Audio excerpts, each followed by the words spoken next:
حامدًا مصليًا بسم اللہ الرحمن الرحیم۔ دعا سے بڑی چیز کوئی نہیں، لیس اعظم من الشیء الا الدعاء۔ اللہ کے رسول فرماتے ہیں دعا سے بڑی کوئی چیز نہیں۔ دعا کو نور السماوات والارض فرمایا، الدعاء نور السماوات والارض۔ دعا زمین و آسمان کا نور ہے، وہ الدعاء محل العبادت۔ دعا مغز ہے عبادت کا مغز ہے۔ جس شخص کو توفیق نہ ہو عبادات کا، نوافل کا، تہجد کا، تو اگر وہ مانگتا رہے کہ اللہ مجھے اشراق کی، مجھے چاشت کی اور تہجد کی توفیق عطا فرما، اللہ ضرور عطا فرمائیں گے۔ اور دعا ایسی عظیم عبادت ہے اور اتنی آسان ہے کہ ہرگز کسی دوسری نیکی کی محتاج نہیں، خود ایک عبادت ہے خود۔ اللہ کو وہ بندے بہت محبوب ہیں جو مانگتے ہیں۔ مانگنے والا یاد کرنے والے سے محبوب ہے۔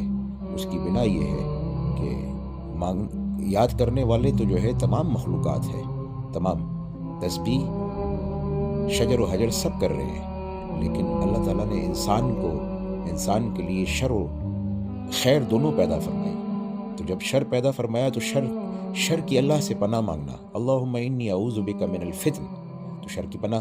اب جب پناہ مانگی جا رہی ہے، اللہ کا نام لیا جا رہا ہے، تو اللہ کا نام فقط لینے والا شجر و حجر یا کوئی انسان اس شخص کے ساتھ نہیں پہنچ سکتا جو کہ ساتھ میں اللہ سے جو ہے اس کی پناہ مانگ رہا ہے۔ اور کوئی جو ہے مانگ رہا ہے اللہم انی اسألک، سوال کر رہا ہے اللہ سے رزق کا، علم کا، کسی چیز کا بھی، تو وہ مانگنے والا بہت بہتر ہے۔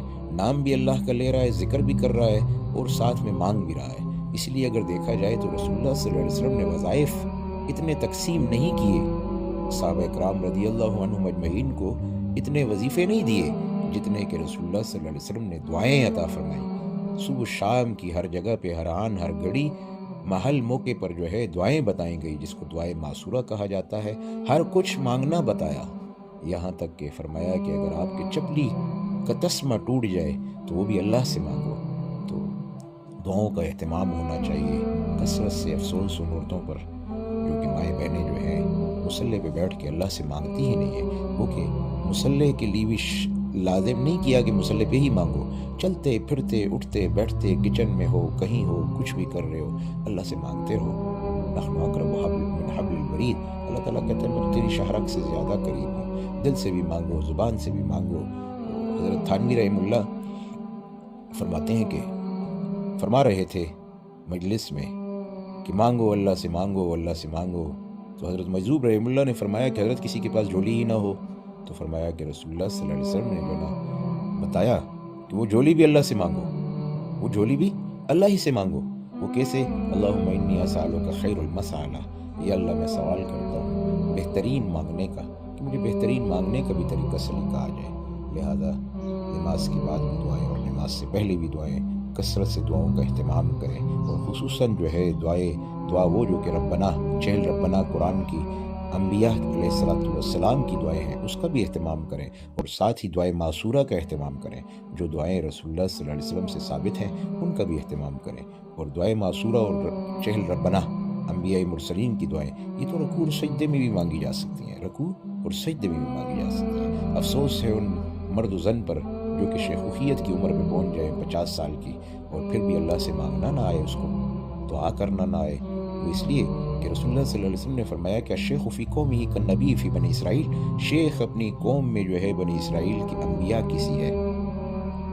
تو وہ جو ہے اللہ اسے اتنا بڑا اعزاز درجہ دے رہا ہے، لیکن یہ 60-70 کا ہو گیا یا ہو گئی ہے، اور حال یہ ہے کہ اللہ سے مانگنا اس کی اہمیت ہی نہیں ہے اس کے دل میں۔ قسم قسم کے وظائف تو کر رہا ہے اپنی شفا کے لیے، رزق کے لیے، ہر چیز کے لیے، لیکن جو ہے پکار تو رہا ہے، لیکن یہ نہیں ظاہر کر رہا کہ محتاجی کس بات کی ہے تیری۔ وہ بھی مانگنا شروع کر دو نا۔ پکار تو رہا ہے اللہ کو پکار رہا ہے، اعلیٰ ہے یہ بھی، لیکن اس سے بھی اعلیٰ ہے کہ بندہ کہے یا اللہ فلاں دے دے، فلاں چیز دے دے، اس کی ضرورت ہے یا اللہ۔ اس سے معلوم ہوگا کہ یہ بندہ محتاج سمجھتا ہے اپنے آپ کو۔ وَأَنْتُمُ الْفُقَرَاءُ، اللہ تعالیٰ ہمیں سمجھ نصیب فرمائے، دعاؤں کا اہتمام کرنے کی اللہ تعالیٰ ہمیں توفیق عطا فرمائے۔